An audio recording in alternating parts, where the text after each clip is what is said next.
to the Postmodern Art Podcast, the podcast dedicated to giving artists who are wowing the world over the platform they deserve.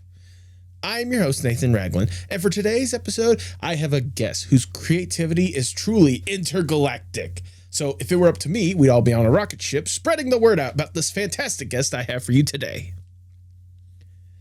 Today's guest is TrinketFox, an animator, webcomic artist, and illustrator whose cute designs and colorful palette is seen throughout their art, especially in their out-of-this-world webcomic, Rocket Ship.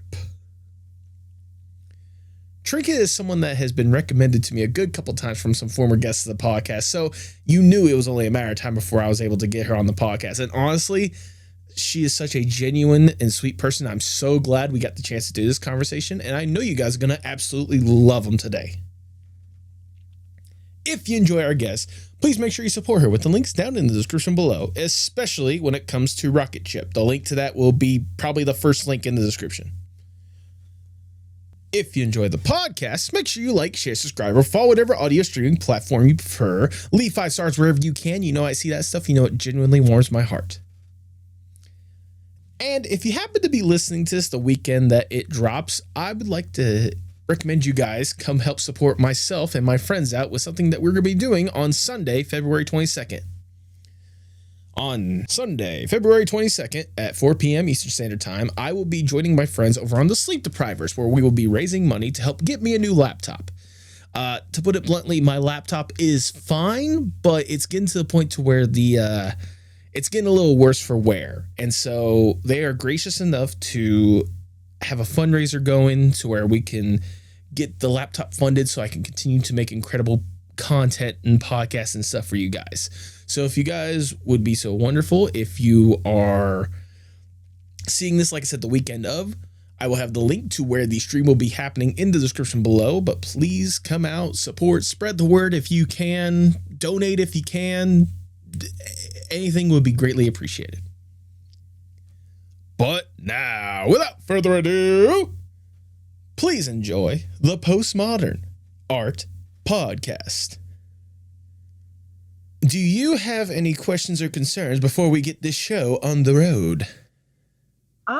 Actually, I'm pretty familiar with the podcast and, the way it's structured, so I feel like I'm pretty good. I appreciate that. Thank you very much. I imagine, like you said, you've seen your friends on the podcast. I imagine you've seen those episodes and such, or that kind of stuff. Yeah, and the one with a few of my other mutuals and some people I admire. So it's been in my radar for quite a while. That's why I was so flattered, and Well, I appreciate that more than anything else. I do it just out of curiosity because I just want to know for my own, I guess, ego more than anything else. What's been your favorite episode to see so far? I was really. It's just because I'd been. I only started seeing their work, but Wizard Wiz, yes. I liked hearing the way that they went over all of the DeviantArt history and everything, because they were in those spaces a little bit before I was. And It's just really cool to hear about all of their, because they know Gooseworks and Zerl and everything. Oh, and yeah. It's all of them just getting their start. And I was like, wow, that's so cool and interesting to hear, all of them just being friends on DeviantArt and then moving up to high heights, It's insane more than anything else. I remember even being in that conversation, just amazed with especially the description of the OTCs more than anything else, the original. Yeah, that sounds so fun. I wish they still had stuff like that. Well, I wish DeviantArt was, a better place than it is nowadays, but right. Unfortunately we can't have nice things.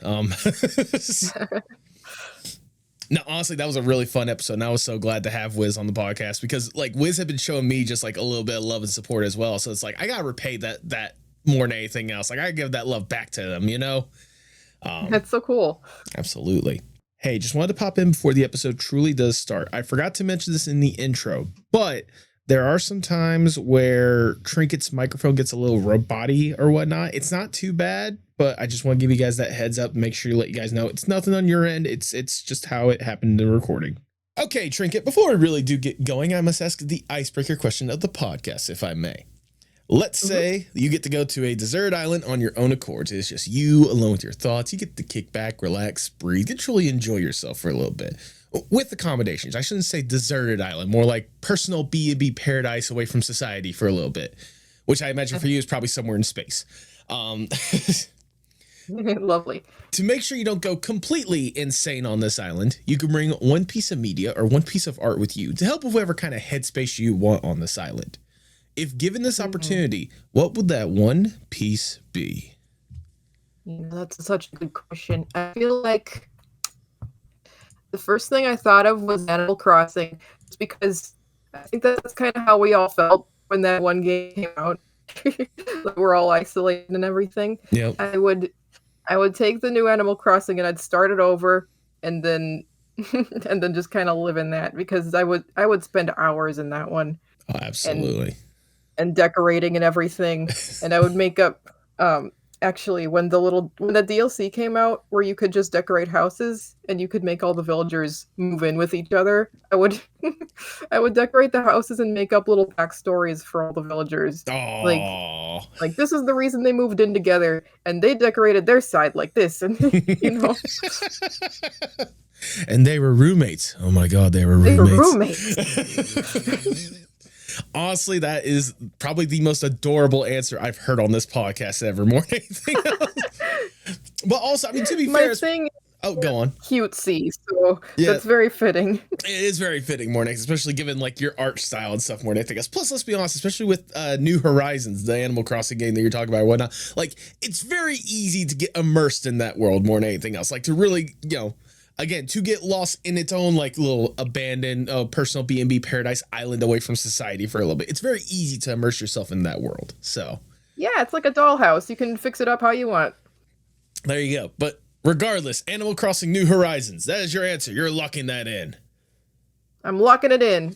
Then if that's the case, I cannot think of a better way to start the Postmodern Art Podcast. Welcome, everyone. I am your host, Nathan Ragland. Feel free to like, share, subscribe, or follow whatever audio streaming platform you prefer. You look fantastic in the merch we have at the merch shop, fourthwall.com. Link to that is in the description below. And follow us on Blue Sky, Instagram, TikTok, and most social media platforms at PostmodArtPod for future updates and guest announcements, including today's guest. She is an animator, webcomic artist, and illustrator whose cute designs and colorful palette is seen throughout their art, especially their out-of-this-world webcomic, Rocket Ship. Welcome to the podcast, TrinketFox! Woohoo! Yay! How you doing today, Trinket? I'm doing great. Thank you so much for having me. Well, thank you for taking the time to even be here in the first place. You're someone that I've certainly seen because a lot of the people that I've had on the podcast, close friend circles, but also a couple of them have been more than happy to recommend you more than anything else. So I've definitely been keeping an eye on what you've been doing and the incredible art that you put out there. So it's just been a matter of time before I got you on this podcast, and I'm so glad we're taking the time to do it. But before we talk about the stuff you're doing nowadays, I want to go back just a little bit and learn more or less the origin story of Trinket. What got you interested in art and stuff in the first place? Well, I've always kind of been a nerdy, quiet kid, and I liked watching cartoons and puppet shows more than anything else. I would always bond with people by bringing them movies I liked. Okay. But what got me interested in making art for myself, because I had always been kind of crafty. I would like making all kinds of art projects. But what got me interested in drawing, I think, was about when I was 13. I did really well in school, and my mom got me a Nintendo DSi, and I was so excited because that was my first video game console, really. Okay.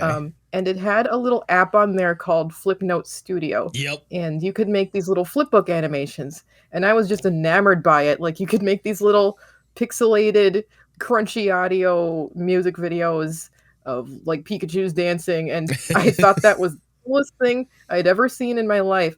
And there was a little community on there of like mostly like kids age 9 to 16, right? And there was just this whole like kind of tiny social media almost.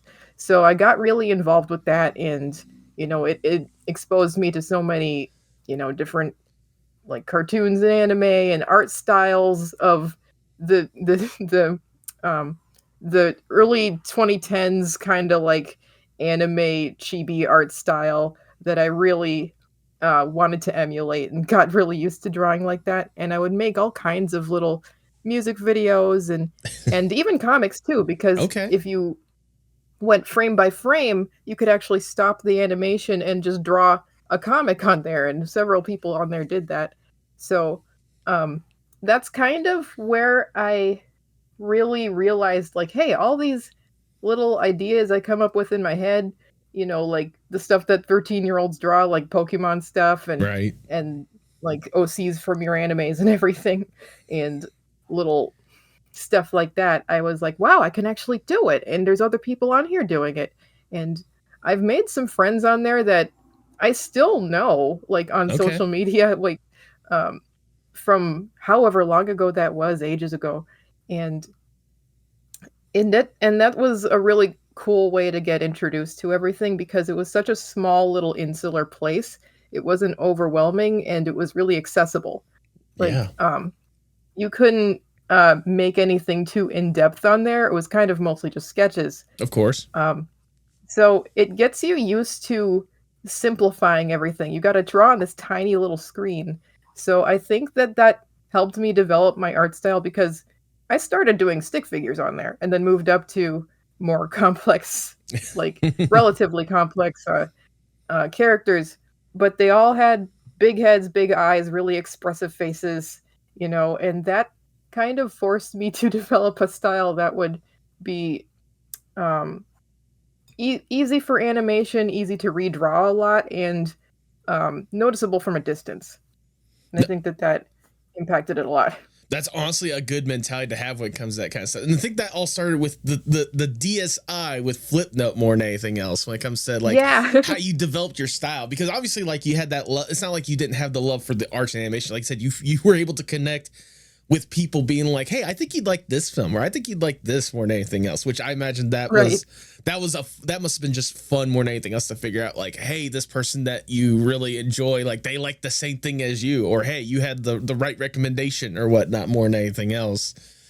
Yeah. And then to go from that to really investing yourself in the Flipnote community, which I mean, back then and even especially today with like the resurgence that it seemingly has with all the different people that devote themselves to flip notes and such, like, and I love how you started off by, or how you said that, like, I started off doing stick figures. Trust me, there are a lot of people that stick figures is like their main thing. Shout out to former guests of the podcast, Yeah. Maxi Flipnote. I mean, Right. Yeah. It's it's such impressive animation with something that everybody can start off with, but yeah, it's got such depth to it, like the movement and the weight to it is so impressive. absolutely. Yeah, especially with like, with that for especially like I said, the young kids, especially around like the 9-12 age or whatnot, that would have that stuff in the first place, like them kind of grasping what animation was in the first place. I imagine for you really opened your eyes to like what the potential could be when it came to art in general. Yeah, because before I figured out that it could connect to the internet, I was just making little stick figures and, balls hopping around on my own. And Yeah. then when I connected to it, I remember the first thing I clicked on was like, what was it? It was like a little Pokemon and a stick figure and a Diglett, and they were singing like "Party in the USA," like lip syncing to it. And I remember like 13-year-old me was like, "This is magical. Yeah. How did they make this?" Animation is always magic until you realize, oh wait, this is how it's done, and then it's a different kind of magic, the magic of patience. Right. And you had to be very patient to use that. It was a very simple program, but also if you were making an animation on there, you couldn't start it from the middle. You had to start from the beginning every Right. single time. So like if you wanted to watch it over again, you couldn't just watch one part. You had to watch the whole thing. The whole So, thing.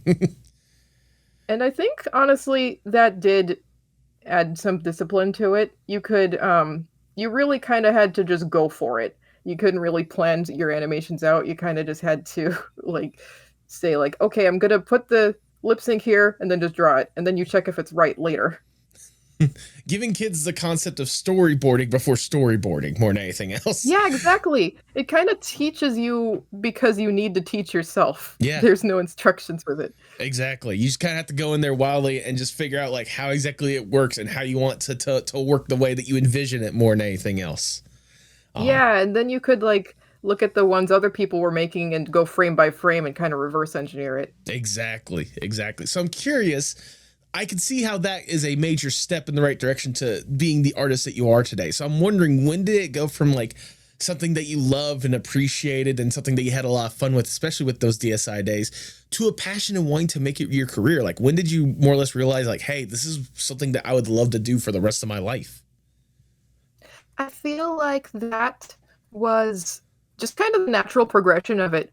I loved doing that so much that, it wasn't really encouraged in other aspects of my life, but I couldn't physically stop myself from drawing. It just came so naturally to me. It's the way I relax and the way that I express myself and kind of move through even more difficult thoughts that I have. I'll just draw a character experiencing that emotion, and then suddenly I can just kind of picture it. So when um, when I became an adult, I just saw my peers reaching out, and I had some friends that were going to art school. I didn't ever take any formal art education. I Okay. actually majored in business degree, if you can believe it. Wow. But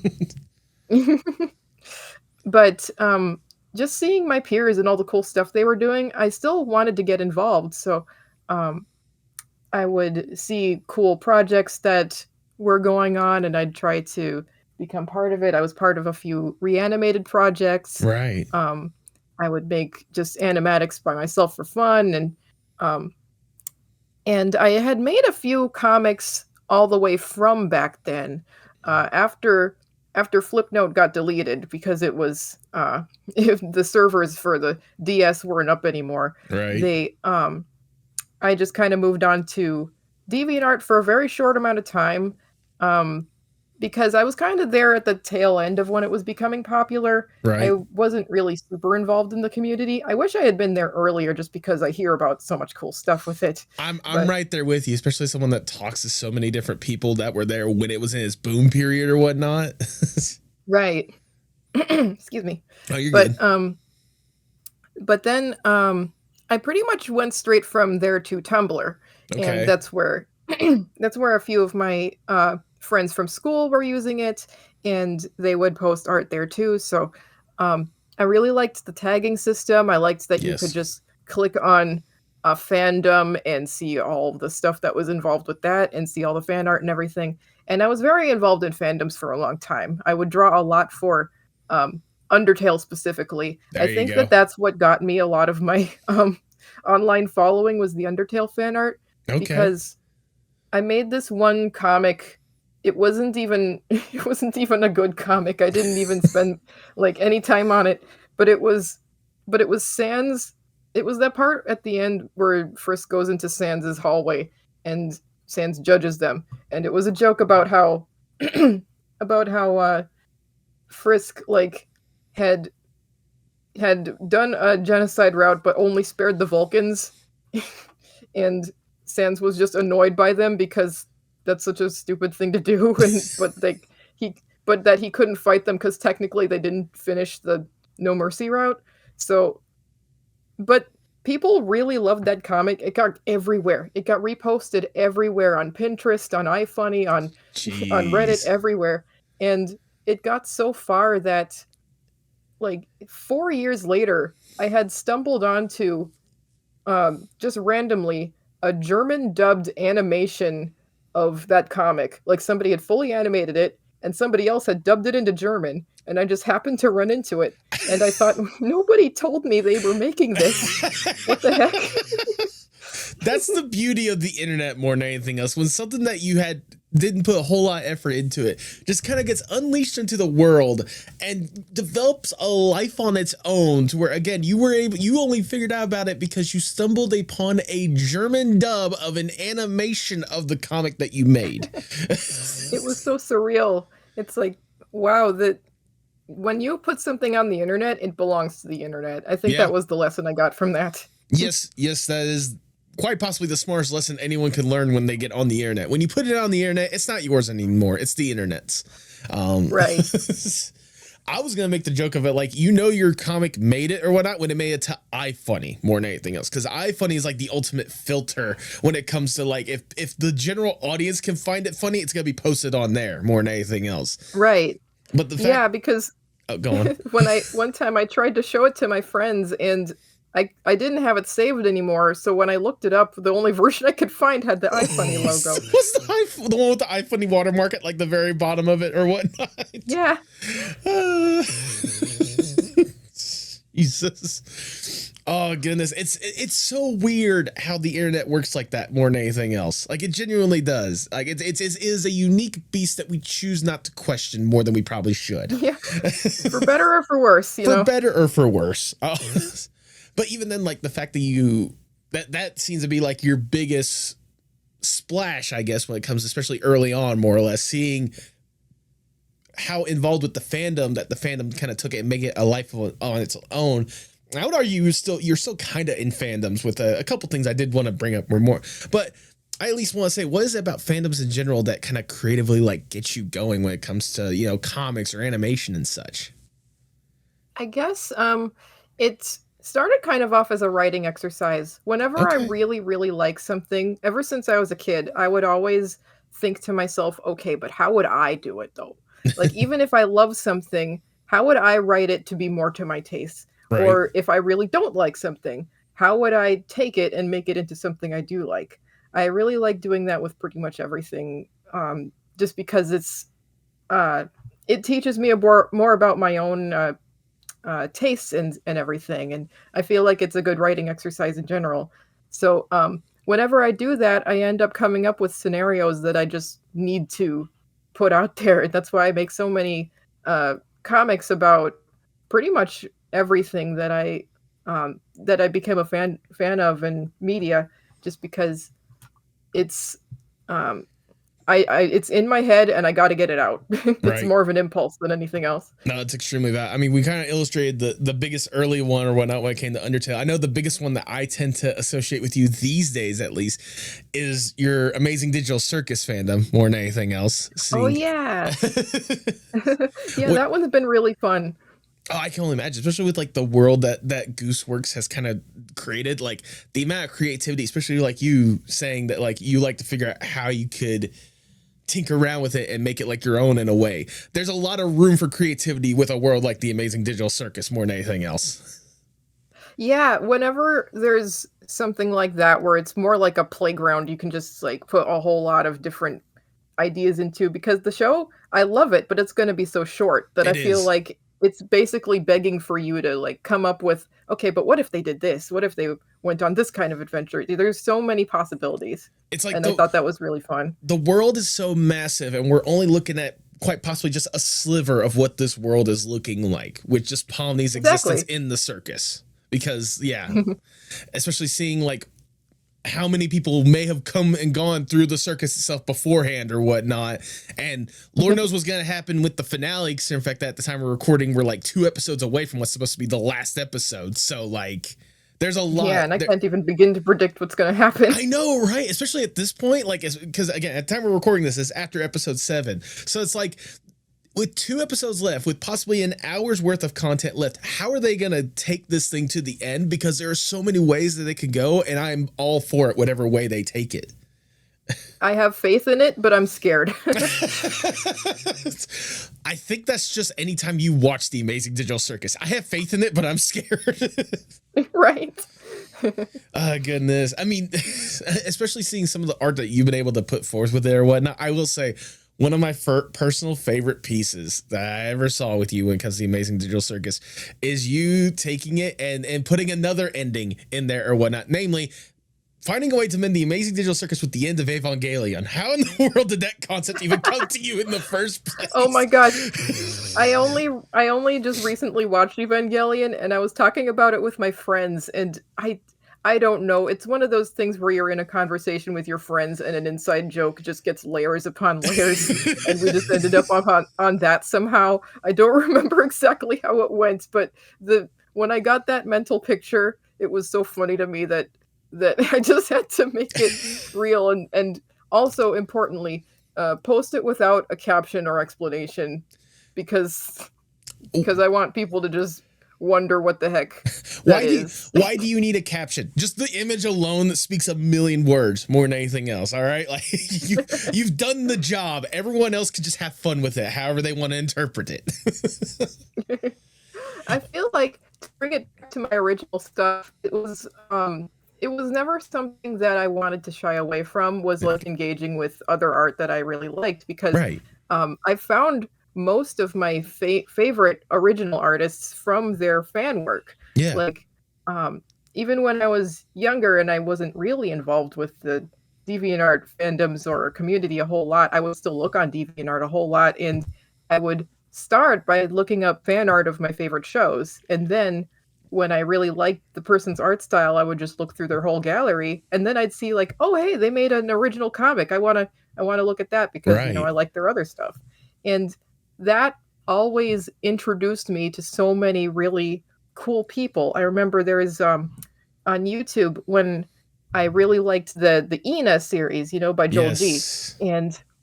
And then somebody made these really cute like Ina fan animations where it's like silent, but the characters will talk with like little MIDI beeps, and it was so cute. And and then through that I found their little like original animated series, and it was so underrated. Most of the episodes only have like 300 views, Right. but I was just like, wow, because of something they made from something I like, I found their own ideas, and I think that that's really valuable. I mean, to be fair, I think like even if you look past just like people on the internet, like even people that are in the industry at this point, like a lot of them got their start by drawing fan stuff. Like I think I could be wrong in assuming that in saying this one, but if I remember correctly, wasn't Rebecca Sugar one of the first things that people knew her for was like the Invader Zim fan comic that they did or something like that, or someone, it was someone that's Yeah, in the, yeah, and Ed and Eddie. Eddie,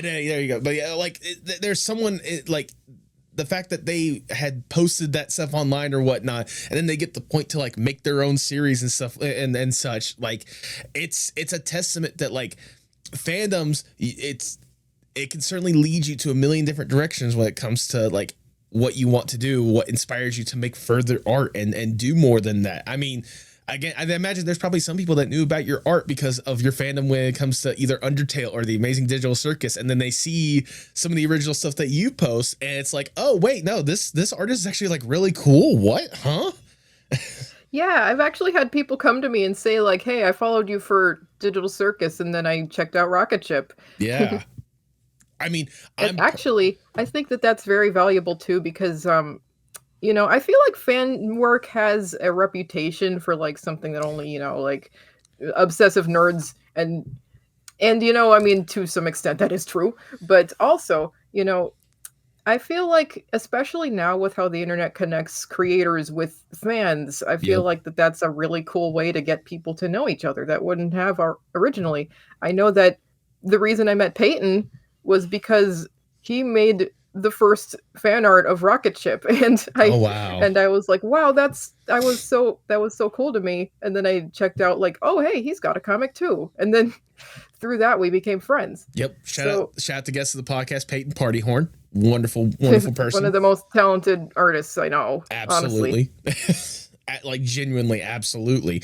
I mean, even then, like, like that, I mean, that's a good example of, again, like the creators connecting to like other people and whatnot, and just artists connecting to other artists, really building up this community in general. Like you said, they're not completely wrong with the whole entire like assumption of what fandoms can be, but also fandoms can be so much more than just that generalization, more or less, Right. It just lead me to wonder real quickly before we do jump into what a lot of people could potentially be making their own fandom art for in the future, whatnot. When it comes to you and your fandom art, do you have a personal favorite of your own? Let's see. Gosh, for my fandom art, Yeah. I want to say, Of my more recent ones, I was part of a Bluey reanimated video. Yes. It didn't get a whole lot of traction just because, like, it got copyright struck, so they had to put it on a mirror website. Right. But I was very, very proud of my submission for that because I, uh I wanted to give it this kind of, like, children's storybook kinda look to it, where everything's really soft and it's got this, like, um, kind of old Disney sort of style, Mm-hmm. uh, like the crayon brush and everything, and I was very proud of that just because at the time I hadn't animated in a long while, Oh, wow. but it came out very nicely. I really recommend that whoever is listening and wants to look me up, like, it's probably easier to find my snippet on my channel and then click the link and then find the full thing.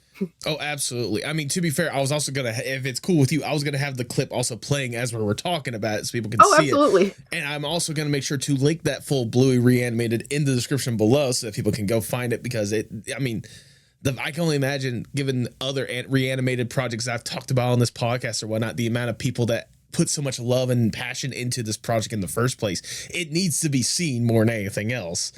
Yeah, it deserves way more love. A lot more of my very underrated artist friends have taken part in that one too. Yeah, exactly. I mean, it's always amazing to see fandoms get to that point to where they go out of their way to again just take an entire either scene or an episode or even a full movie with some occasions or whatnot, and do everything to recreate it in so many different styles and so many different perspectives or whatnot. I always love and appreciate reanimated stuff. I mean, someone that we mentioned that you're that's a good friend of the podcast or whatnot, Roya Shahidi, one of the big things they're known for is the Kirby reanimated. I mean, Yeah, that one was so cool too.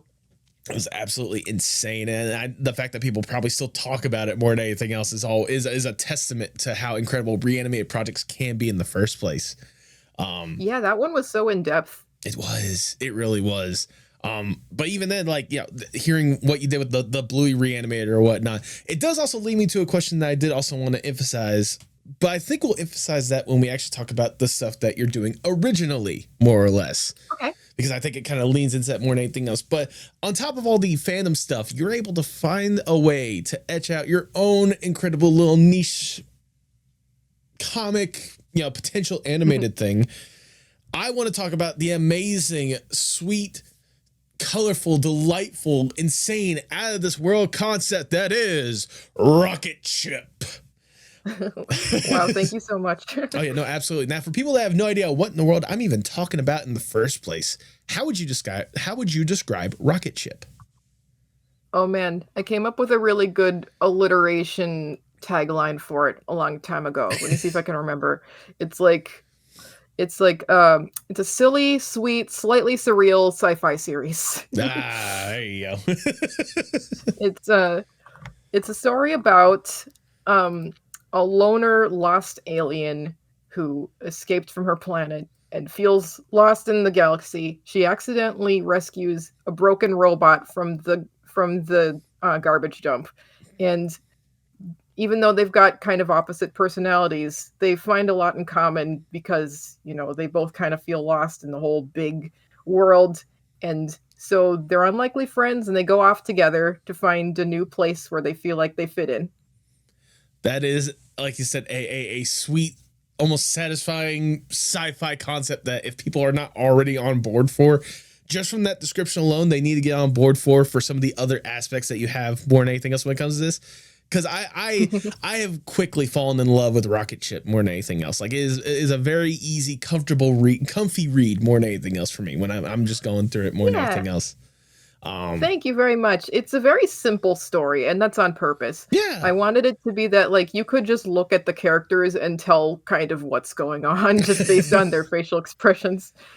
No, like, oh, there's a grumpy looking thing and a goofy robot. I can see where this is going, Absolutely. I'm curious, what even inspired this concept in the first place? Gosh, it was kind of a lot of things. I had a webcomic that I had been doing before called Tech Ventures, and I'd been working on that since high school. But it got really overcomplicated, as most kids' first projects are wont to do. And, it had like the infamous 50-page Google Doc, Oh, And when I was about like 3 chapters in, I realized that if I did the math, this would actually take me like 50 years to finish, you know?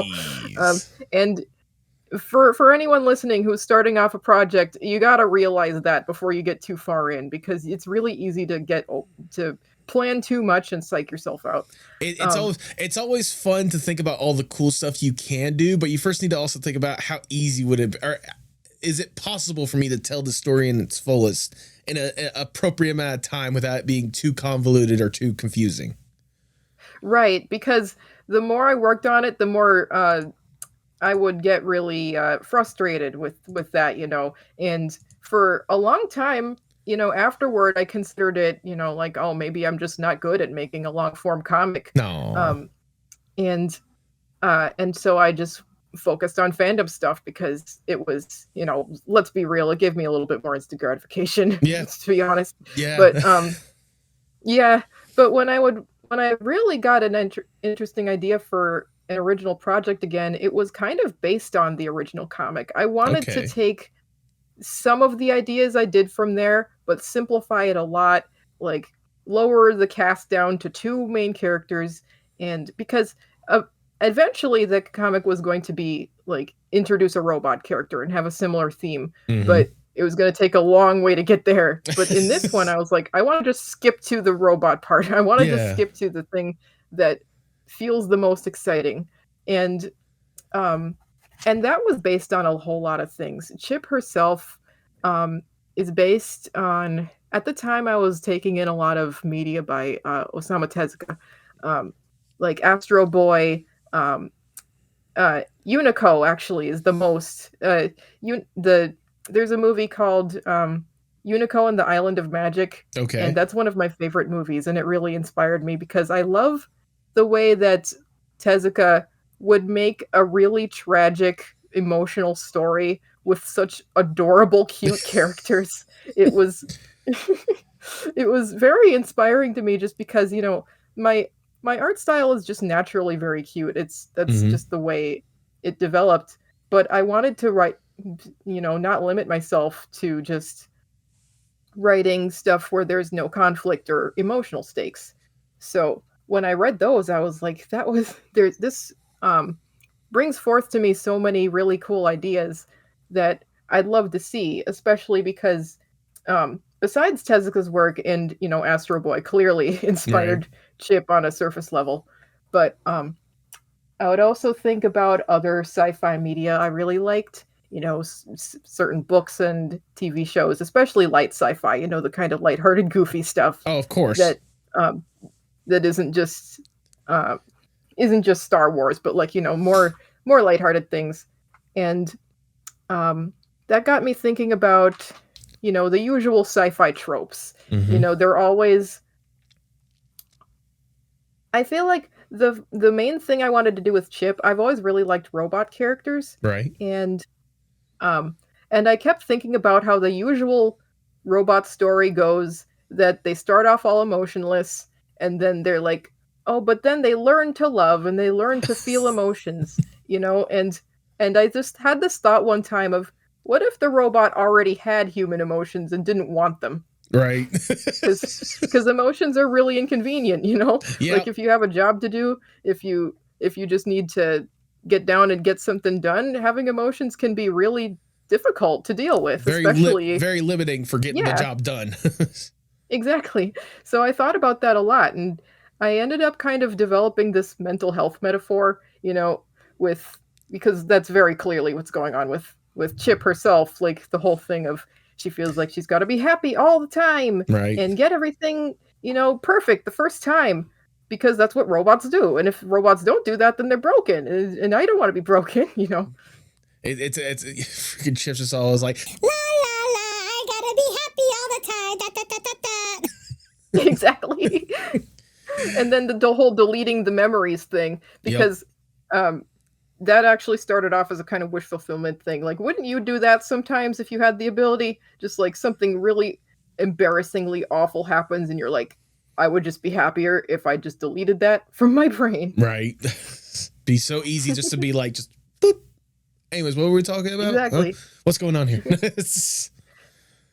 So I wanted to kind of bring those concepts into something original, because um, I had seen a lot of characters that were like Chip, but that wouldn't really go in depth with, that kind of, I don't want to say toxic positivity because that's kind of an overused phrase, but Right. something like that. Yeah. Where it's like, I feel like that's kind of a subject that I felt really personally uh, that applied to me a lot, where you you want to be strong for people around you. You want to be the funny one. You want to be, the happy one in the friend group. So you kind of feel guilty when you you can't be that sometimes. Right. And also, if you are really sensitive, it's hard for you to, kind of suck it up and get what you need to get done. So that's kind of what Chip came from. Besides her, other media inspirations, she came from a really personal place of Okay. just like wanting to learn that, you'll feel this stuff and that's okay.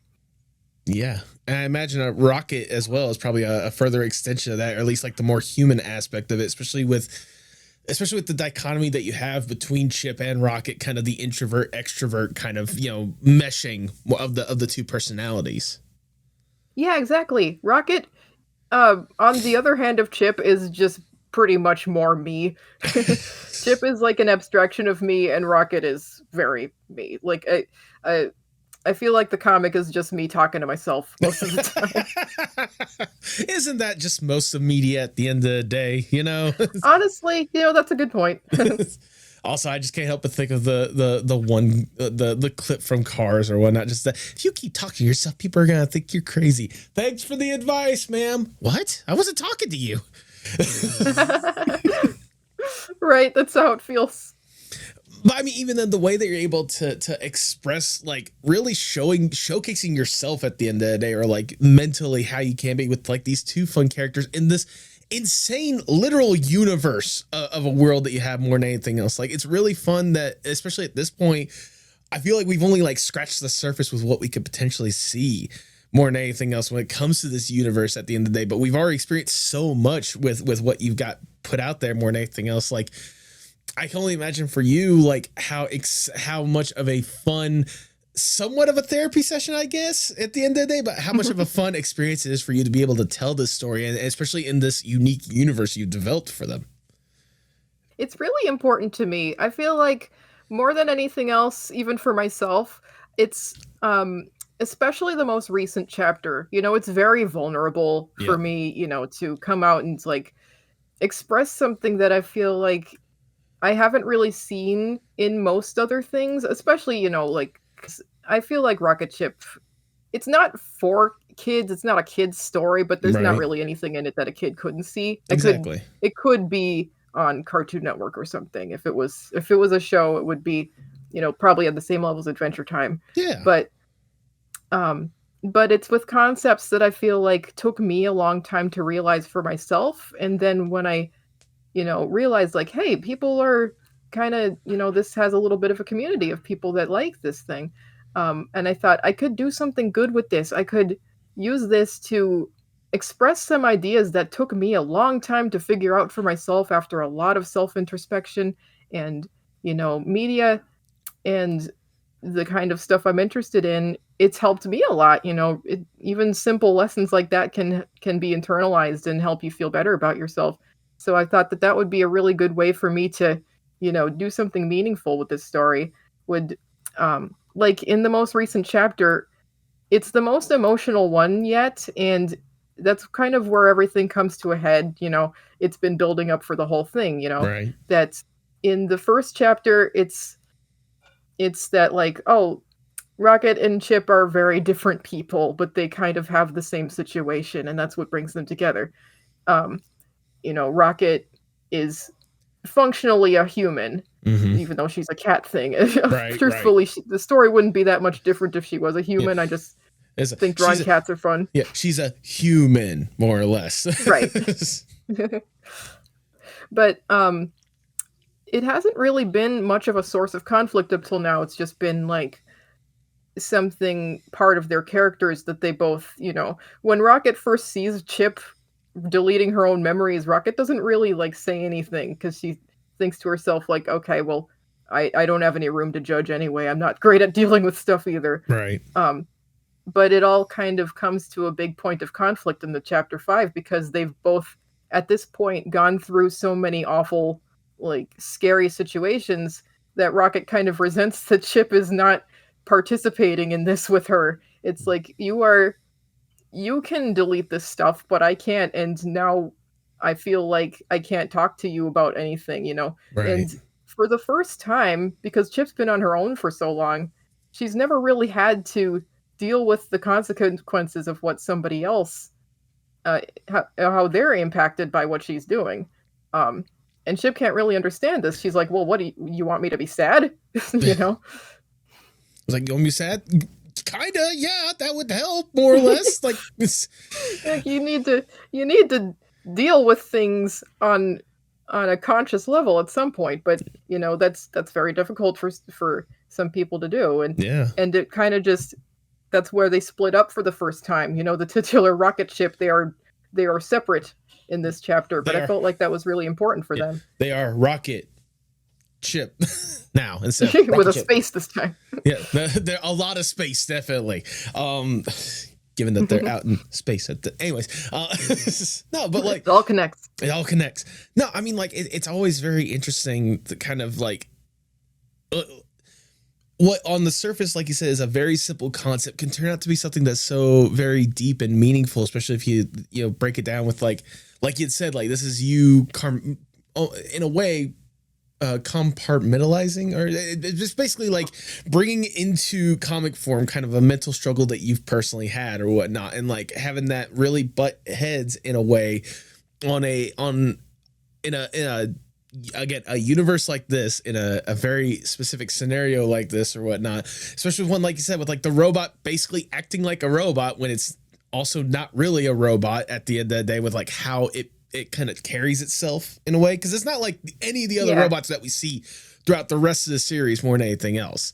Like, the robots that we've seen, like they have their purpose, but they don't really. They do their thing, they do what they need to do, and that's it. With Chip, there's a human element to Chip, but there's also so much of a robot mentality to it or whatnot that kind of conflicts with each other, and to see that kind of playing out, especially with Rocket right there, trying to like give more of the human element to what is essentially their best friend at this point or whatnot. Like it's something that's really interesting that I'm so glad that you're exploring with this series.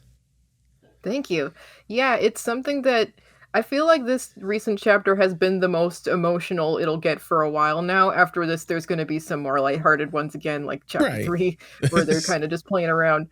But it's been something that I feel is very valuable. People have come to me and, expressed that like this made them understand themselves a little bit more. And that just, all of the like kind of thankless strain that making a webcomic will put on you, that kind of thing all makes it worth it. Oh no, absolutely. Especially in a space like this, to where there's so many different webcomics out there or whatnot, to know that this is actually the fact that what you're doing actually is making a connection with people and is actually speaking to them and helping them out in one form or fashion or whatnot.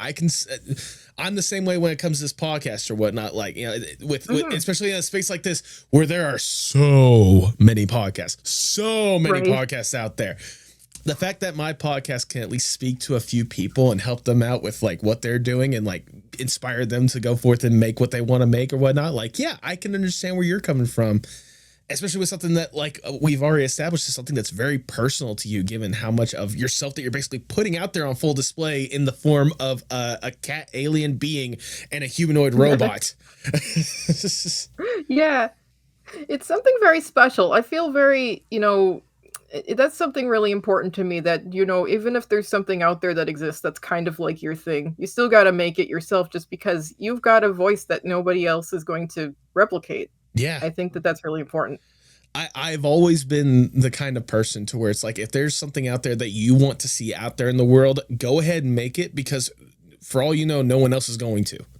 you know? Exactly. And even if they make something that's kind of like it won't be exactly the same. Exactly. I mean, that mentality was why I started this podcast in the first place. All right. So, I'm very glad you did. yeah, I'm glad I did too, especially with the chance of getting to talk to cool artists such as yourself today, having that same mentality with the incredible stuff that they're putting forth out there. And again, like not just with like the incredible characters that you've been able to introduce or whatnot, but just the incredible literal universe that you've developed when it came to this kind of thing or whatnot. Like, why was it important for you to also emphasize that this was a something that was specifically happening in space more than anything else? Because you could have had this just like set on a planet and like that planet be like the world and the universe on its own, but to specifically have this in space, why was that like a major component for Rocket Chip? I've always the lazy answer is that its face is really easy to draw. Yeah, fair enough. But also, I feel like space as a concept, it's so it's scary, Yeah. Space is scary. It's beautiful, but it's scary because it's infinite, it's just like a big empty full of stuff that you can't even conceive of, like anything could be out there. Right. And that one leads to a lot of really cool, like limitless creativity ideas for different worlds you can put them on. But also, I feel like just space in itself kind of it's like the unknown. It's like the big, like unfriendly, uncertain, like emptiness that Right. I feel like kind of represents that anxiety we all feel, like the future is scary, it's uncertain, I don't know what's out there, and it's big and makes you feel tiny and insignificant, and I feel like that kind of just the entire idea that the comic is going for is kind of represented in the fact that like they don't even have a planet to be on, like they're Right. just out there in the nothing. They're And just that in the sounds void. really sad when I put it like that, but But at the same time, it also kind of leans into kind of the what you're kind of telling when it comes to the story in general. I mean, the fact that like I emphasized earlier with the whole entire introvert extrovert aspect that we have or whatnot, like for Rocket, it's something that they would seemingly like absolutely love. I am away from everyone. There's no one here to bother me. I am here to do my own thing and I can relax. When at the end of the day, especially with how big and an empty void that space can be, you kind of need that like connection in one form or another. That's why they're on this search, going, planet hopping or whatnot to kind of find a place where they can find of belong. Exactly. Like Rocket's whole thing at first was also kind of, some sort of escapist fantasy you'd have in your worst moment. Like, I wish I could just be completely by myself, Right. like just nobody else for a million billion years. But you could only be like that for so long without going crazy, Exactly. And that's kind of what I want to do with Rocket, because, even though, Chip in the story is a robot, like she's not really comparable to, and I wanted to make that really clear in the comic, she's not comparable to, some kind of chatbot. Like she even talks to a chatbot in the comic, and it outlines very clearly, like, I will simulate personalities based on your input, but I will simulate a different personality based on whatever input you give me. I do not believe myself to be alive, therefore I'm not. And Chip just kind of goes, "Oh, I don't know what any of that means. I'm gonna leave." Basically, it's like I will try everything possible to make sure that I am the person that you want me to be based on the algorithm that you give me. And Chip's just like, that's okay. All right, bye. I don't know about what that is. Oh goodness, I gotta say more than anything because I just love, like, on top of obviously the world he developed or whatnot, but like it goes without saying, like I love the dynamic between Rocket, Chip or whatnot, but I just love Chip so much, like the personality that they have more or less or whatnot, and the innocence that they have, but also like that kind of leaning into so many different intriguing concepts, like you said, especially with the most recent chapter, and like how they have that naiveness to themselves because they literally program it out of them or whatnot. Like it's such an intriguing and such a very in-depth character that you developed on what the surface could just be humanoid robot. Yeah. Chip is a sweetie. I feel like that's really the dynamic I wanted them to have, because when you usually see a buddy comedy like this, the grumpy one and the cheerful one always kind of butt heads. I Yep. really wanted to make a comic where there's a grumpy one and a cheerful one, and they genuinely have a mutual respect for each other. Yeah. Like when Chip does something crazy, Rocket's just kind of like, you know, they they really do care about each other, and that's really important. Like when one of them is in trouble, that's the only time where where they have like an emotional connection to it. Like if something else went wrong, both of them are kind of nonchalant, they'll see all kinds of wacky stuff going on, and it won't really, they both have basically nothing to lose except for each other. Exactly. No, exactly. It's just I love seeing especially like the dynamic between the two, whether it could be something as simple as ordering food at a fast food joint or whatnot, like how they're doing that kind of stuff, to something as extreme as like, hey, Chip's about to be thrown into a furnace because the place that they thought that they belonged or whatnot, the grumpy owner of the place has no purpose for them, so it's like, screw it, we're gonna put you in the furnace or whatnot. Don't go in there. I need another job. My friend laughed a lot when I was first drawing that, because there's a refuse chute and a recycling chute. Yep. They both lead to the I didn't even notice that. That's a fun detail. We just have that here for tax purposes. Yeah, so that when they come in for the inspection, Oh goodness. By the way, I was also gonna say, just offhand or whatnot, like I love that.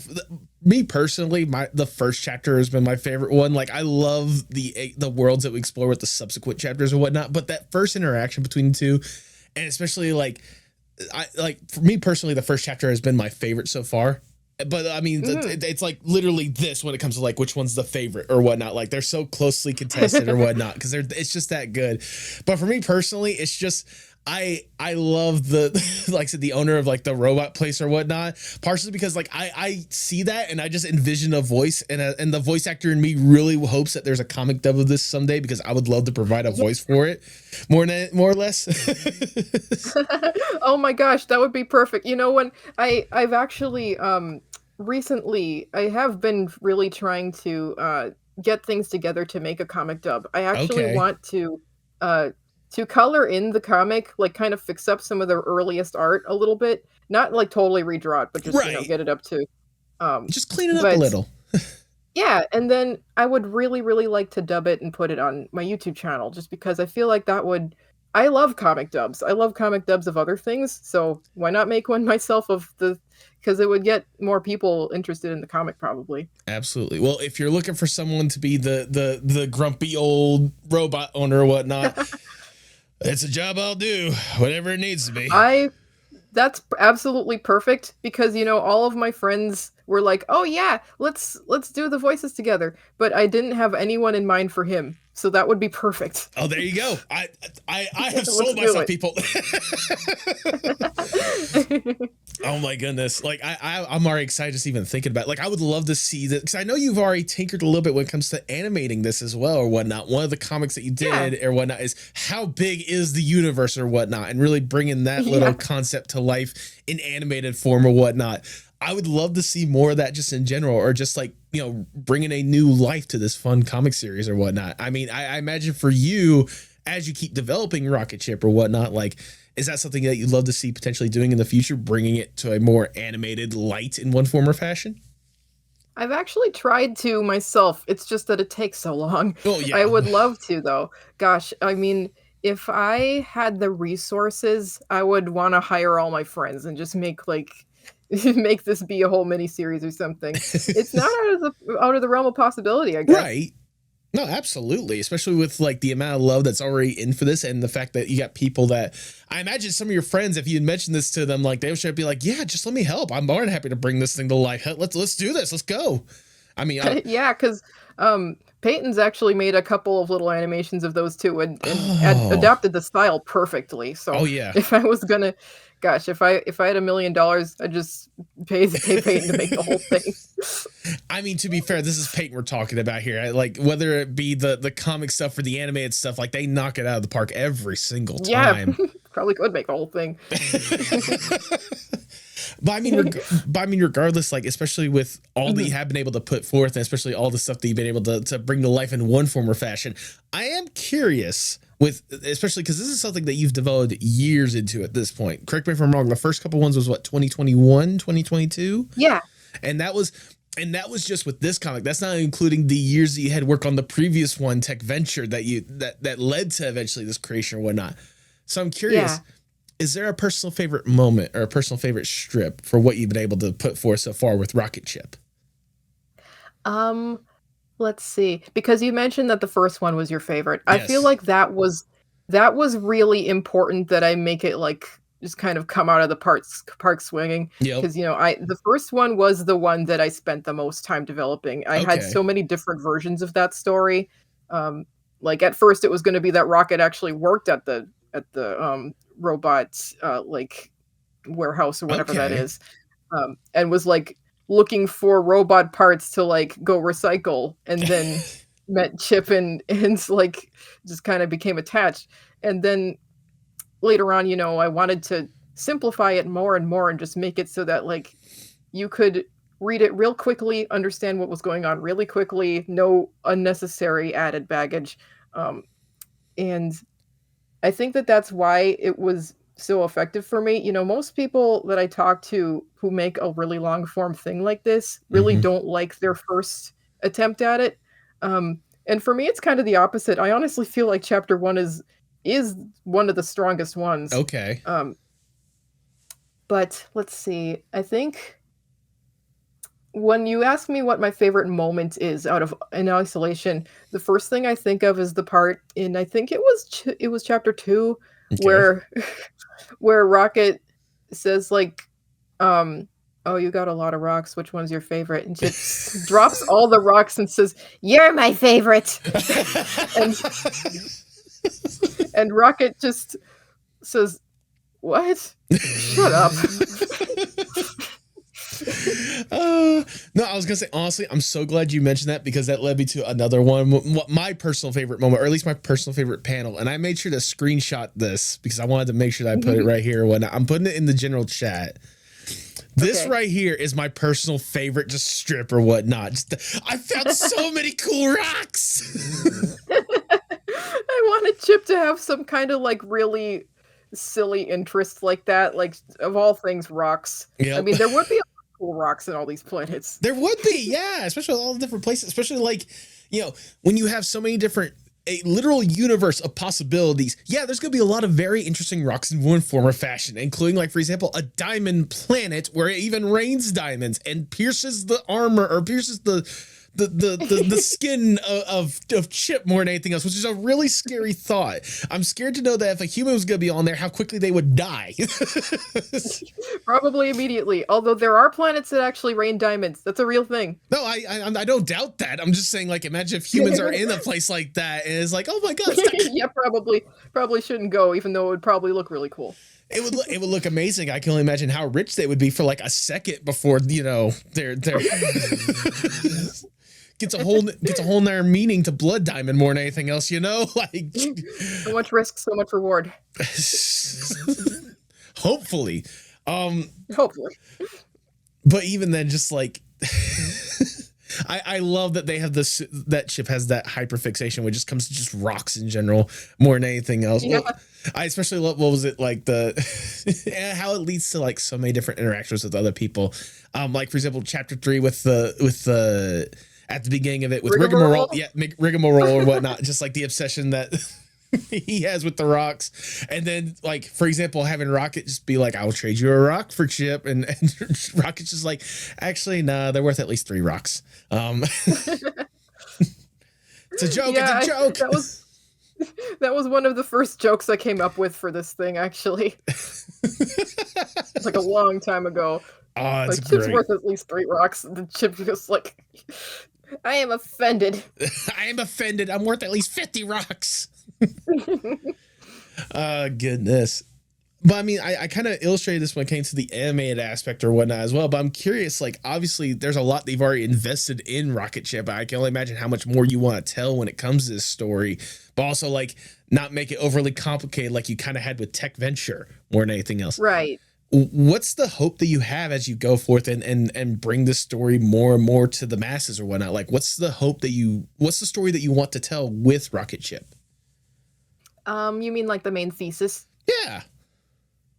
I think that the main thing for both of the characters is that you can hit your lowest point and still improve. I think because we've already kind of seen it with Rocket. I wanted it to be that, like, Rocket just thought everything was over. You know, Rocket was going to drive into a black hole. It gets kind of dark, but that there's always some way where you can dig yourself out of it, and there's always going to be something, you know, no matter what, you're going to find somebody that cares about you, and you're going to find a reason that you want to keep going.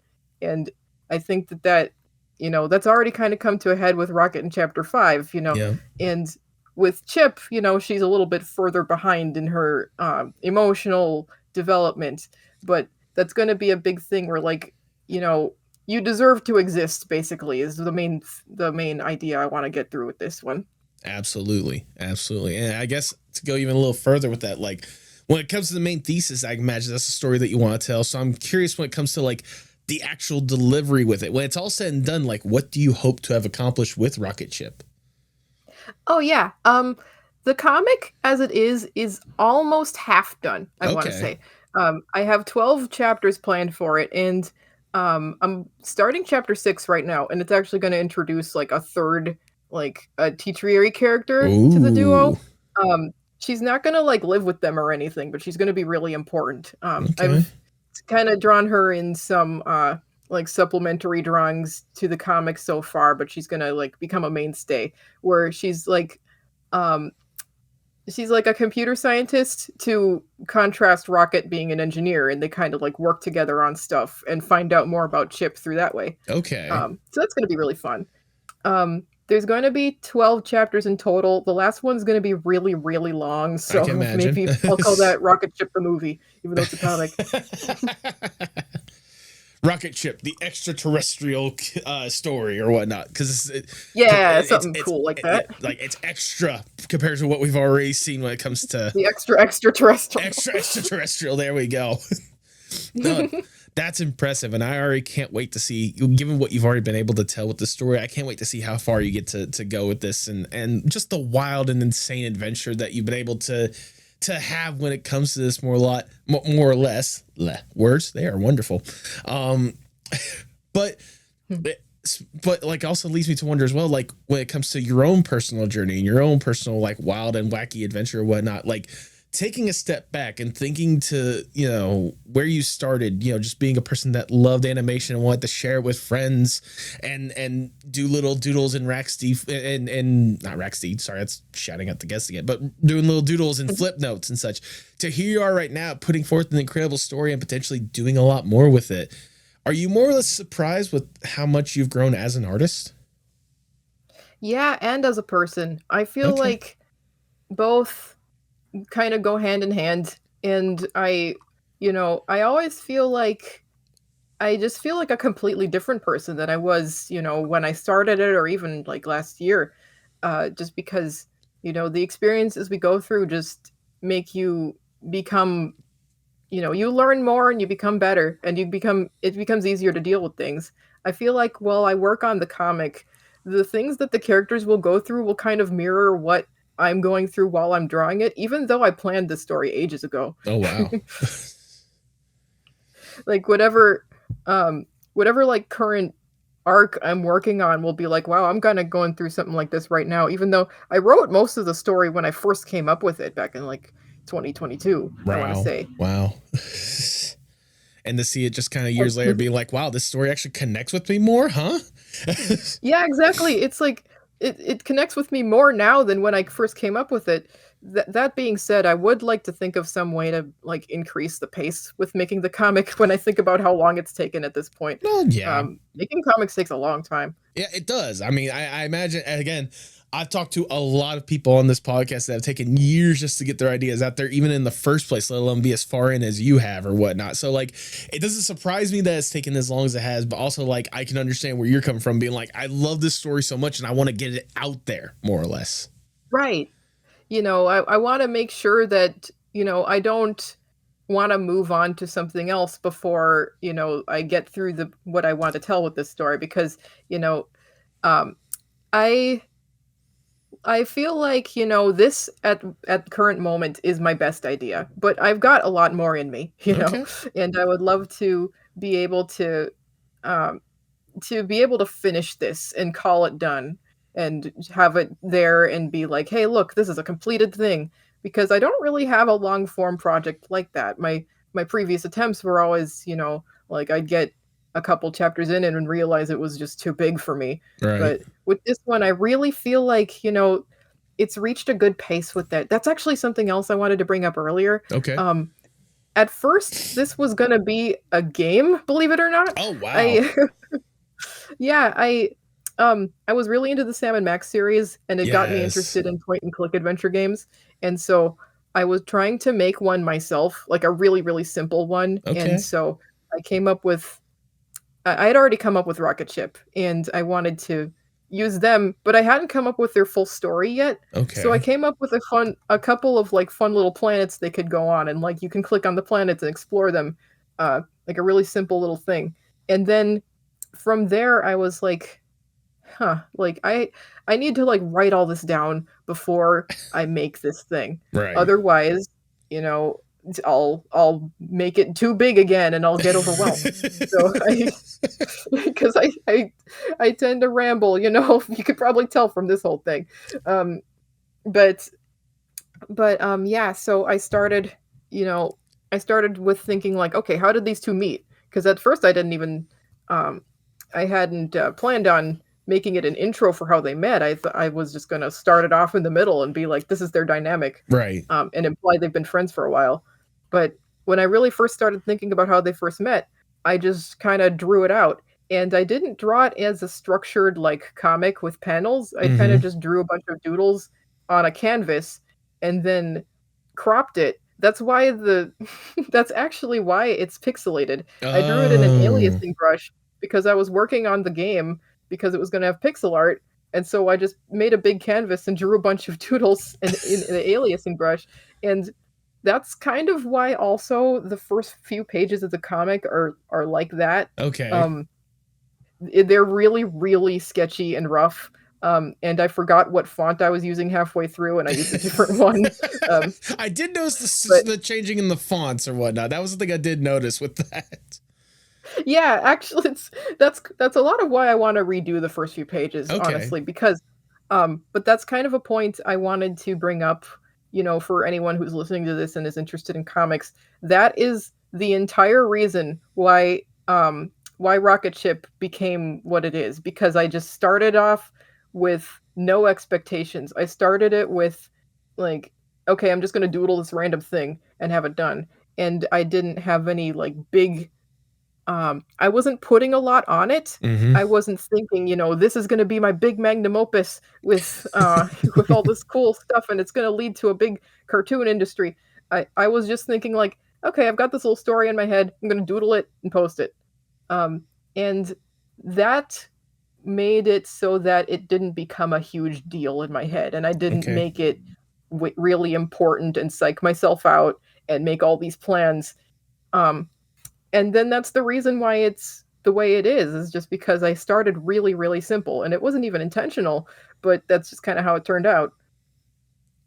I mean, even then, like the fact that it started as one thing, became another thing, and now you have this whole other thing to where you want to potentially go back and make it a different thing as well, while also going back and doodle the original things as well. It showcases the amount of love that you have for this in the first place, and how it kind of grew from something that you didn't really have a whole lot of expectations to something that Yeah. is truly something that you hold near and dear at the end of the day. Yeah, and I feel like that was a good lesson for me to learn because for a long time, I'd mentioned after my first comic, I really didn't think that I was capable of making a long-term series because I was putting too much expectation on it. I was coloring every page, I was shading every page, I was planning every little thing, and it's easier for me now to just make something off the cuff and just like not take it too seriously because I I see that a lot, especially in people who haven't started their big project yet. They'll, they'll they'll have too many expectations for it, and then it'll become too intimidating, and it'll make it so that they can't work on it because, oh no, I can't do it yet. It's not perfect yet. You Right. know? Right. But it'll never be perfect. You kind of just have to make something little and let it grow. Kind of just got to do it and get it out there into the world because, again, if you're not going to be the one to do it, who is? Yeah, that's how I've always thought about it.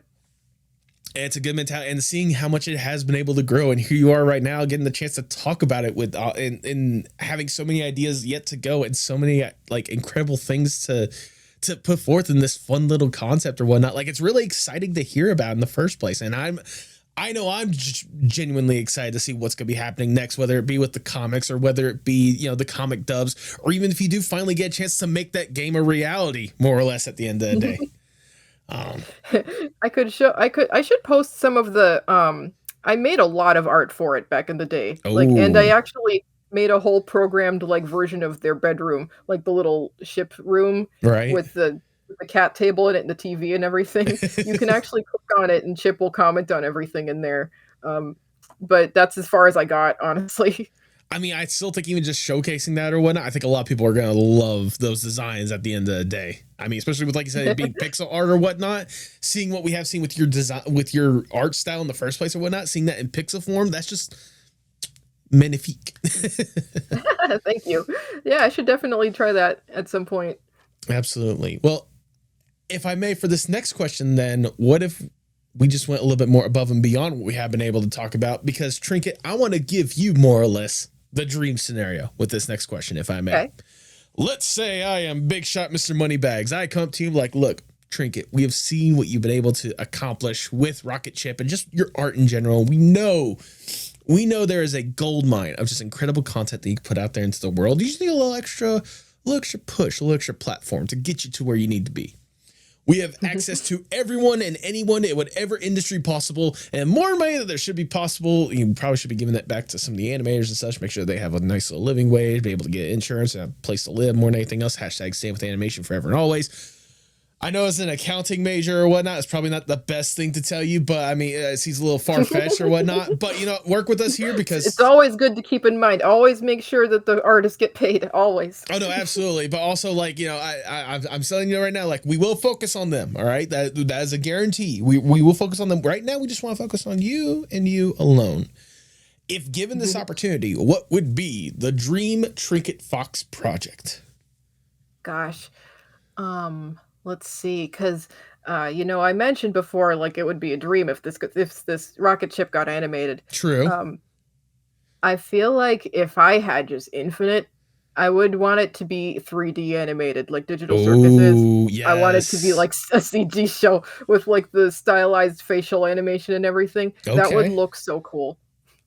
I've seen especially the pseudo 3D that you kind of tinkered with when it came to the cane drawing thing, bringing Chip into the amazing digital circus or whatnot. Yeah, having that be sort of the pseudo style. Yeah, I actually played around with Blender for a little bit. I really don't like rigging, but I like making environments in it. I actually considered, when I do color in the comic, I'll need to make backgrounds. I've actually been considering making it with 3D, just making them be in a 3D environment. I like that kind of. They used to do this a lot in cartoons in the early 2000s. They'd make the 2D character run around in uncanny early 3D environments, right? And I just think that look is really cool looking. It's so different because everything now is so polished. I like that super uncanny, that weird superimposed style 3D. Or whatnot, more or less at the end of the day. Mm-hmm. And I will say, so that would be amazing, and I'd want the finale of it, the big last chapter, to be an actual movie. I think it could be long enough to be a movie. There you go. That's always a good mentality to have, especially with like the environments that you are able to illustrate in 2D, let alone like seeing what you've been able to put out there in 2D. I forgot to mention this earlier, but you do a great job when it comes to just backgrounds and environments just in general with how you project more or less. I can only imagine the amount of time and effort you put into just the backgrounds alone when it comes to some of this stuff. Yeah, backgrounds. I used to, everyone says that they don't really like doing backgrounds. I just found a way where everything is kind of flowy and organic. I mean, you might have noticed in the thing, I have this fixation with drawing swirls on everything. I really like drawing spirals. I feel because spirals are kind of a motif in the thing because it represents like, I don't know, when you're having a bad mental health spell, they call it spiraling. But also there's a lot of spirals out in space. So I like having a lot of swooshy lines and like organic, kind of blobby shapes and making it kind of surreal and non-structured. I really like, actually, since we're on the postmodern art podcast, I use a lot of postmodern art as inspiration for it. Like there you go. With the logo even for Rocket Chip, I tried to have this kind of 90s logo kind of thing going on where it's a lot of jagged shapes. Oh, you want to know something fun? I don't know if like a lot of people noticed this, but the logo is Chip's head hair thing and Rocket's ears put together to make a rocket ship. It didn't click. Like I've seen that logo a bunch of times and like it did not click with me until you just said it right there. Like I'm gonna have it obviously posted right there whenever you're talking about it so people can see it, but like that is a little like that's genius. That's genius. Yeah, let me see if I can send you it real quick. It's Chip's hair thing and even Rocket's little like chip out of her ear, the little rip in her ear. Jeez. That's and it makes a rocket. I felt so smart when I came up with that. You should feel smart about it. It's a smart idea. I mean, even looking at it right now or whatnot, that makes perfect sense. Just looking at it, like again, I'm gonna have it here for the people that are watching at home or whatnot. But it's so simple, but it's so effective at the end of the day. But sadly, we have to get down from the dream scenario. We have to get back to reality, and I'll ask the ever so generic question: where do you hope to see yourself, say, 5 to 10 years from now? Gosh, 5 to 10 years. Let's see. Well, I would like to be done with the comic. Okay. Hopefully, and I would like to, have it on YouTube in some form, like whether it's a comic dub or whether I've started making animatics or something.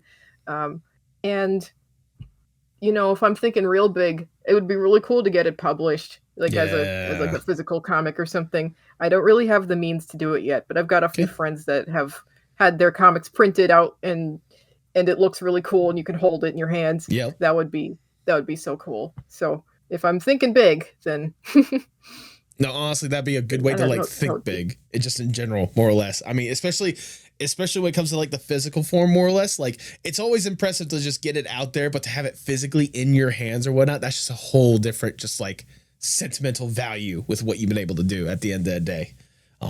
Yeah, like even just for myself, when I was in early college, I went into the like printing room at the library and I printed out all the pages of Tech Ventures, like really tiny, and I put them in a dollar store like photo album, and it's just my book of that, and it's just for me. And I've still got it over there. That's incredible. If that's not loving your own art, I don't know what is. I feel a little conceited with it sometimes. A lot of artists are kind of really humble with it, and some of them even dislike their own art, and they'll be like, "Oh, I can't look at my old art. I hate it." But I don't know why. I've just never felt that way. I love my own art. I look at it all the time. Every time I reread Rocket Ship, I'm like, "Wow, this is made for me." I mean, I think whenever I hear that or when an artist just being like, I don't like those, I think it's just them seeing how much they've grown as artists or whatnot, and like, know, that kind of thing. But also like, like for you, especially like seeing where you kind of more or less came from and what you continue to do, like why not love the stuff that got you up to that point, Yeah, I needed to do that to do my current stuff. Exactly. So I love it all. Exactly. as we start to wind down the interview, I just got one last question I want to ask you. Obviously, you are deeply entrenched in art in one form or fashion at this point. You can do whatever you want with your accounting degree or whatnot, but art is a major thing for you right here, right now. And you've got so much that you've done and so much that you can do with it. How important is art, not just for you, but for the world as a whole? I feel like that's what is the most important, like human expression, not even just art, is the connection that we all have. You know, that's why we do anything. It's so that we can express ourselves and share ideas with each other, whether that's art or writing or just storytelling out loud. And that's always been something that that keeps me going. And I feel like that's the case for a lot of people, even if they don't really, animate themselves or if they don't write themselves. Everyone's got some creativity. And I feel like that kind of idea is what inspires, I mean, not to get all like, this sounds really corny, but I love corny anyway. That's what I write. Yeah, exactly. And there's nothing wrong with corny, especially when it comes to showcasing your love at the end of the day. Like, why not? Like, I don't know where I'd be right now if I wasn't. I mean, art is the way I met all my friends. Yeah. All of my friends are found me because of the stuff I was making or the stuff that they were making, and we bond over it. We talk about it all the time. It's just the way that I get along, Absolutely. I think that is wonderfully worded, if I do say so myself. Thank you.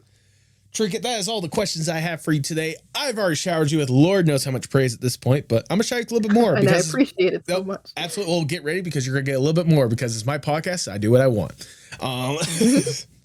Like I said, Trinket, ever since I was first made aware of your stuff, thanks to some of those incredible friends that we talked about or whatnot, really introducing me to your art and the stuff you've been able to do, and really immersing myself into the worlds that you've been able to put forth, whether it be some of the incredible fandom art that I just cannot get enough of, to the incredible story that you've been able to put out there, and really put yourself out there as well. Like, almost make yourself vulnerable with this incredible story or whatnot. It's something that I couldn't help but already love and appreciate well before I even sent you the message being like, hey, let's get you on the podcast. But getting the chance to sit down and chat with you now, hear about how much more of a story, how much more this story means to you, more or less, and like how personal it is and how much of a love and passion you have for it and want to get this out there at the end of the day. Like, whatever love and respect I already had, like it's a completely different galaxy at this point. That's how much of a love and respect I have for you and what you've got going on. Like, it just makes me excited because, especially with what you were saying with this, not even being halfway through with the incredible stuff you have been able to tell already, it just makes me excited for whatever's going to happen next, because I know whatever is going to be happening next, like I said before, there's a lot of love and passion that you put into it, and it's going to be a fun story that people can really get on board for and really have a good time in one form or fashion. Genuinely, like, if they are not already, I'm begging the masses out there to please give Rocket Chip a chance, give Trinket a chance, because it is an absolutely fun and endearing story that everyone needs to experience. The long and the short of it, Trinket, is thank you for what you do. Thank you for the incredible story that you put out there, and I'm excited for whatever's going to be happening next to it. Whether it be finally finishing up the comic itself, to being able to bring it to life in comic or animation, or the game or whatnot, or whatever project you work on after Rocket Chip is done and over with. Just know that I'm going to be by your side rooting for you every single step of the way, because I am excited for whatever you got going on next. So thank you. That is amazing. Thank you. Thank you so much.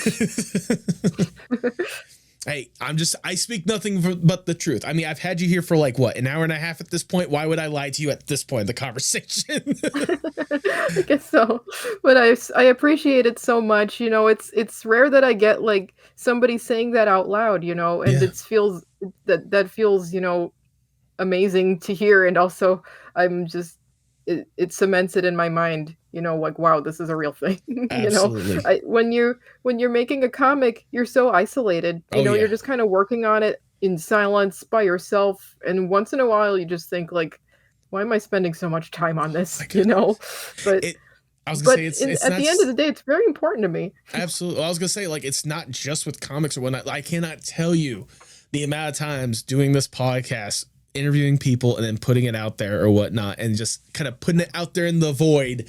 And at the end of the day, I just think, why exactly am I doing this? Why do I keep pushing this kind of stuff out there? But then, like you said, you get to see the feedback. You see people that say like, oh, hey, yeah, no, I got a chance to see this. I absolutely love it. Or like, it's the XYZ up, down, all that kind of stuff. I had a comment the other day on a post that I made on my YouTube channel, talking about 5 years. Cause I've been doing the podcast for 5 years at this point. I started this podcast in 2020.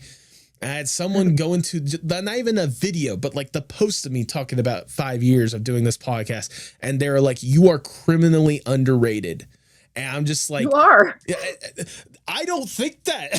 Like, I don't get me wrong. I have a lot of love for what I do, and I cannot get enough of it. And I will continue to put this stuff out there more and more. But to think that people are thinking I'm criminally underrated for presenting people out there into the world, especially people that are doing their own incredible stuff, at the end of the day, like, it always humbles me and makes me feel that kind of love and appreciation for what I'm doing at the end of the day. Kind of like we're talking about, like, you spend hours, days, months, years at this point working on this thing and putting it out there.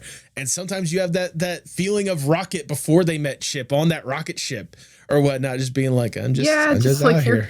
You're putting stuff out in the void, just like you said, you're in the big void. But I guess, if I want to be cheesy, it's like with Rocket, you're in a big void, but there is still a place for you somewhere. Exactly. There's a place. Now, if people want to see the places you have been able to, I guess, touch down and put yourself out there into the world, go ahead and plug yourself for the people at home. Where can people find more about you, what you got going on, and where people can find Rocket Chip?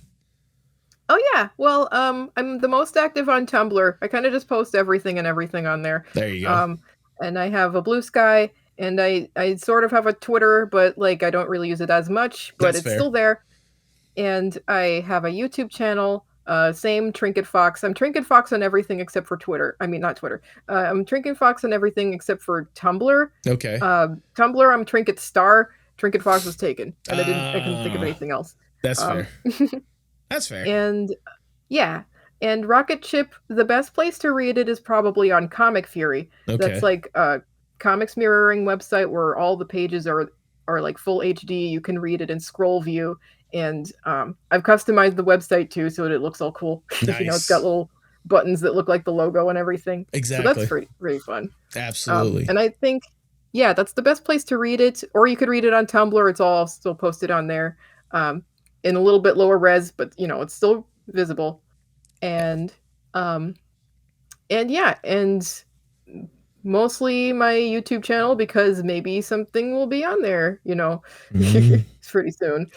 I'll say maybe a comic dub featuring a certain podcast host. That'd be very excited to help out if Trinket needs it. Just saying. Hint, hint, wink, wink, nudge, nudge.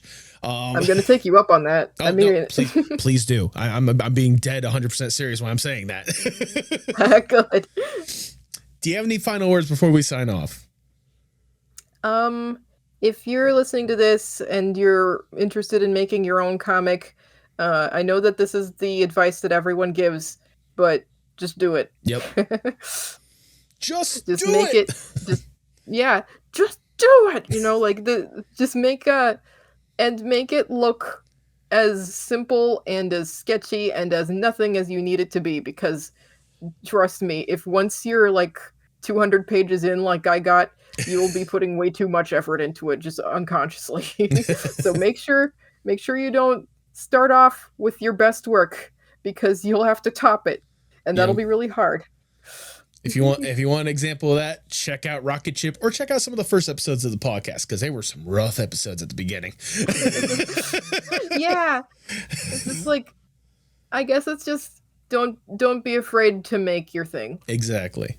I think there are some wonderful words to end on. With that, all I have left to say is, for the people at home, if you can, please pay your artists. Mm-hmm. Tell me what's wrong, tell me it's parts in motion. Sing me a song, tell me your eyes can open. Show me it all, pick me up in the car, you go where you used to call. Show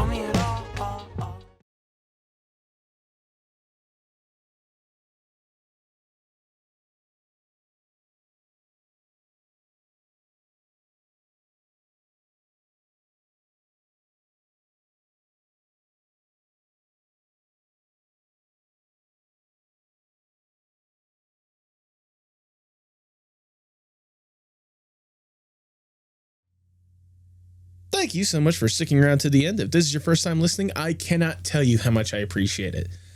Like I said in the intro, what Trinket has going on with Rocket Ship, like it's so fun, and it's also like very insightful. And I'm so glad I took the opportunity to bring them on the podcast. Trinket, if you've gotten up to this point, thank you sincerely for taking the time to get to. Well, thank you for taking the time to be here in the first place. Thank you for taking the time to have just a fun chat at the end of the day. It's always great to have recommendations from, especially people that I've had on the podcast previously. You know, I take a lot of time trying to really promote these guests as best as I can. So it's nice to know that there's also people that they think deserve a little bit more of that love and support at the end of the day, like Trinket. Because I can tell you right now, I've had at least 2 or 3 people recommend that she get on the podcast. I know we mentioned one of them is Peyton, Peyton Partyhorn. Fantastic guests on their own accord. But I mean, yeah, no, it's always fun taking in those recommendations and really bringing on people that they trust onto the podcast and showing that love and support for them, kind of like what they've already shown each other as friends individually. It reminds me once again about how incredible this art community, especially the community we've been growing in this podcast community, just how incredible it is at the end of the day. You know, it's always fun to see how the love in this community just continues to grow from person to person at the end of the day. It just makes me so grateful to be a part of the community, even in the first place. I hope you guys feel that love with these episodes and with the love I try to put out there at the end of the day.